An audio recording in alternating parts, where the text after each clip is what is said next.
Esat sveicinātas 6. modulī mīkstās prasmes uzņēmējdarbībā. Un pirmajā nodarbībā mēs aplūkosim, kādu būtisku lomu spēlē mīkstās prasmes sieviešu uzņēmēju panākumos. Angļu valodā tās sauc par soft skills, savukārt latviešu valodā biežāk lieto vārdus sociālās vai caurviju prasmes, bet tā kā YouPower projekts ir starptautisks, mēs lietosim arī tādu starptautiskāku un burtiskāku tulkojumu. Un kopumā 6. moduļa garumā mēs runāsim ne tikai par to, kāpēc šī prasmes ir nozīmīgas biznesa, bet arī kā jūs varat tās attīstīt. Pirmajā moduļa nodarbībā mēs pievērsīsimies 2 tēmām. Pirmā ir mīksto prasmju nozīmei, kā arī dažiem mīksto prasmju piemēriem sieviešu sociālajā uzņēmējdarbībā. Un sāksim ar tieši mīksto prasmju nozīmi un lomu uzņēmējdarbībā. Kas ir mīkstās prasmes? Tās ir personīgās īpašības, rakstura iezīmes un starppersonu prasmes, kas papildina mūsu tehniskās kompetences.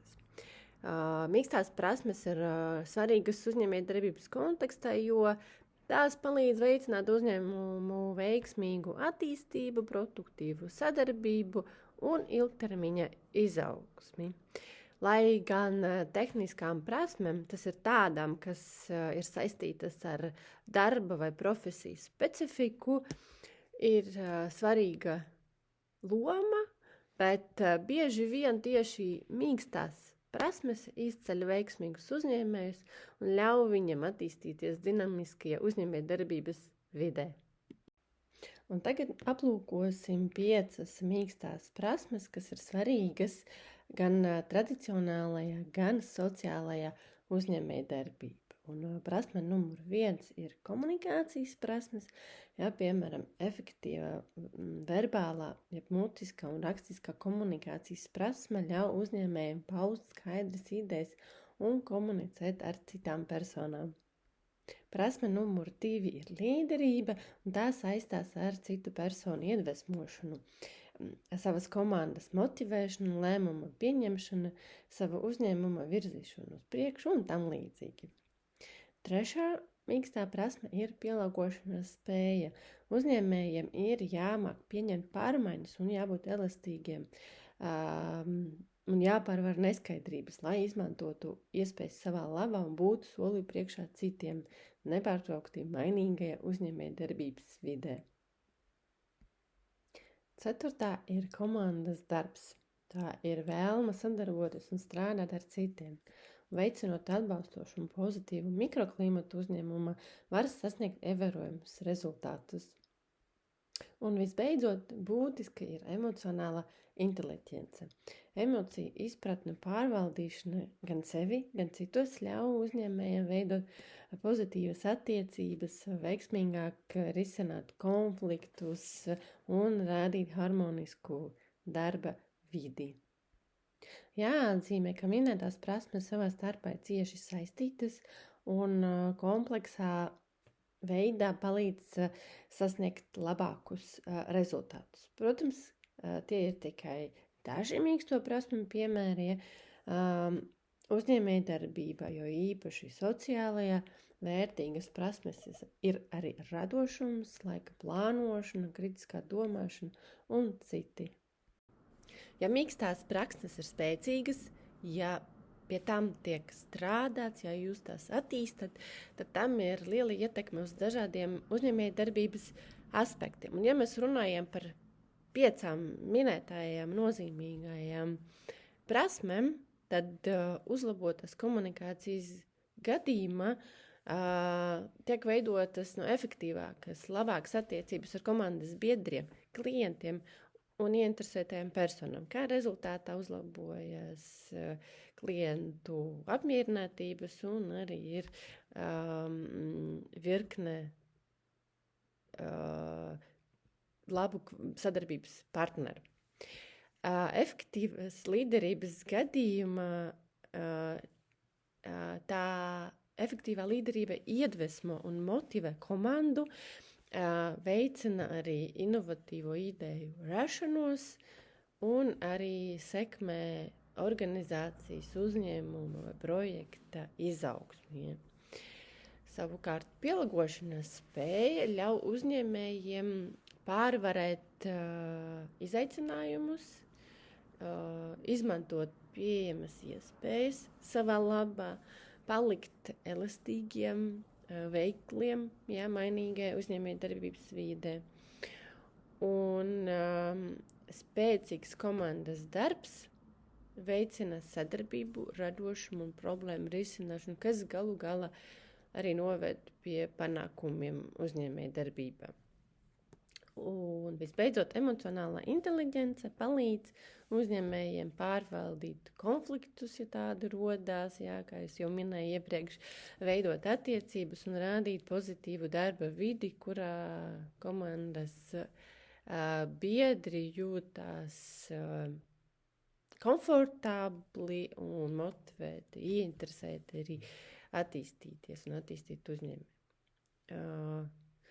Sociālajā uzņēmējdarbībā mīkstās prasmes spēlē īpašu lomu, jo paredz iespēju ietekmēt dažādas sabiedrības grupas, jo īpaši tas ir svarīgi darbojoties ar personām, ar dažādu veidu invaliditāti.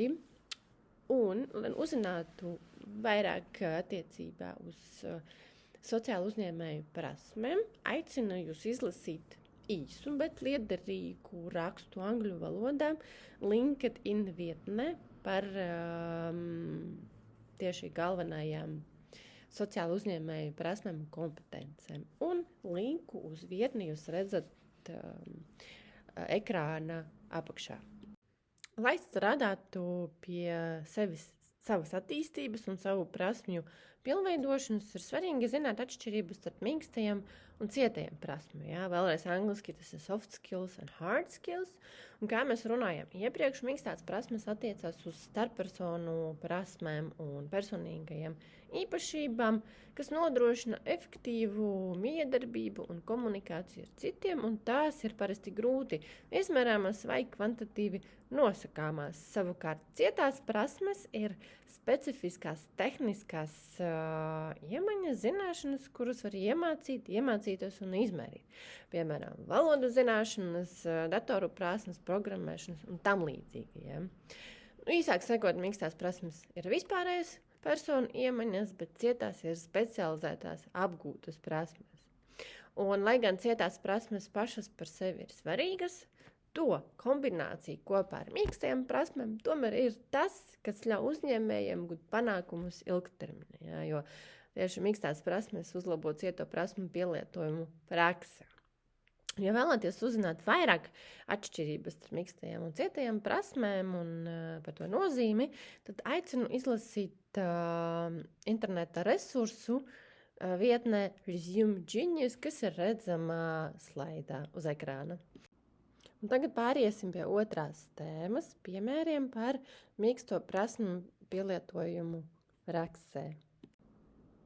Lai iedvesmotos no veiksmīgām sievietēm uzņēmējiem, kuras savus panākumus saista ar spēcīgām mīkstajām prasmēm, piedāvāja dažus sieviešu viedokļus, piemērus par to, kuras mīkstās prasmes viņam ir nozīmīgas un palīdzēja izaugt par uzņēmējiem. Pirmā ir Džeina Smita no Amerikas, sociālas ietekmes jaunu uzņēmuma dibinātāja, Social Impact Startup. Viena no savām atsauksmēm atzīst, ka viņas komunikācijas un līderības prasmju pilnveidošana palīdzējušas spēcīgas komandas veidošana un arī strateģisko partnerību nodrošināšanu. Otrs tāds īsts piemērs ir Marija Lopesa no Spānijas. Viņa ir arī veida uzņēmēja, uzsver emocionālās inteliģences nozīmes dažādu cilvēku grupu vadīšanai, un konfliktu risināšanu, pozitīvās darbu kultūras veicināšanā. Arī Latvijā ir virkne sieviešu sociālo uzņēmēju ar spēcīgām mīkstajām prasmēm, jeb sociālām prasmēm. Viens no piemēriem ir Natālija Jermolājeva, kas 6,5 gadus vadīja sociālo uzņēmumu OVA, kas ražoja apģērbus ar Latvijas mākslinieku ilustrācijām, nodarbinot cilvēkus ar invaliditāti. Šobrīd viņa vada sociālo uzņēmumu Korekti, stājas koriģējušo kreklu ražošanai.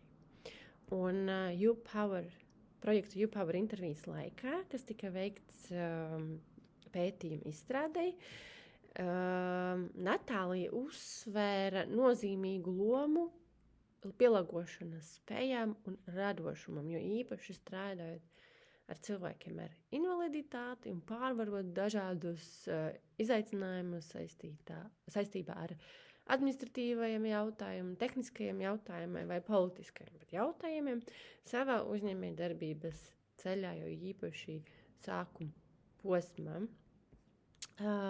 Aicinu jūs atrast arī savu sievieti sociālo uzņēmēju, kurai pasakot līdzi vai YouTube, vai LinkedIn, vai Facebookā, lai pāanalizētu viņas sociālo, mīksto prasmu pielietojumu. Kā arī aicinu apskatīties Euclid Network Top 100 ar sievietēm sociālajiem uzņēmējiem no visas Eiropas, tas skaita arī Latvijas, kurā tika iekļauts, piemēram, Inga Mūžniece, uzņēmuma Sonīda vadītāju, pasmelties idejas un plānu savu sociālo prasmju, mīksto prasmju attīstībai. No Euclid Networkam jūs varat piekļūt, noskanējot ekrānā redzamo QR kodu.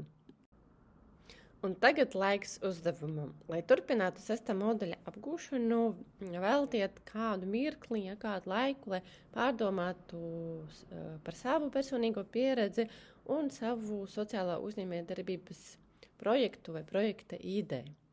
Pie kādām mīkstām, jeb sociālajām prasmēm jums vēl vajadzētu piestrādāt. Un, ja nepieciešams, iepauzējiet šo video, veiciet pierakstus un atgriežaties ar iepriekšējos slaidot, pārskatīt mīkstos prasmju veidus. Kā otro uzdevumu aicinu jūs izmantot iespēju un izvērtēt savas mīkstās prasmes, stiprās puses un arī aspektus, kurus vajadzētu vēl pilnveidot, aizpildot pašnovērtējuma rīku, kas saucas Soft Skills tests. Rīks ir pieejams angļu valodā, latviešu valodā, diemžēl pagaidām šādi bezmaksas rīki vēl nav pieejami. Un piekļūt testam var vai nu noskanējot QR kodu, kas ir redzams uz ekrāna, vai arī ievedot vietnes linku, kas arī ir redzams uz ekrānā. Noslēdzot pirmo nodarbību, gribu vēlreiz apkopot to, kā mīkstās prasmes ir nozīmīgas tam, lai sievietes uzņēmējas varētu efektīvāk darboties savā uzņēmējdarbības ceļā, izmēģināt sevi uzņēmējdarbībā, un mīkstās prasmes iet roku rokā ar specializētajām, tehniskajām zināšanām, un tas arī veicina rezultātā efektīvu komunikāciju, līderību, darbu komandā, pielāgošanas spēju un rada pozitīvas attiecības. Un nākamajās nodarbībās mēs apskatīsim katru no 5 minētajām mīkstajām prasmēm atsevišķi, tā skaitā stratēģijas un pārņēmienus, kā strādāt pie šo prasmju attīstības un pilnveidošanas. Un aicinu jūs šeit un tagad, jo kad tad vēl izmantot iespēju un sākt pilnveidot savas mīkstās prasmes, kas noderēs ne tikai uzņēmējdarbībā, bet arī ikdienas dzīvē, piemēram, strādājot arī algoto darbu, un ļaujiet atvērties jūsu veiksmīgās sievietes uzņēmējas potenciālam. Jums viss izdosies!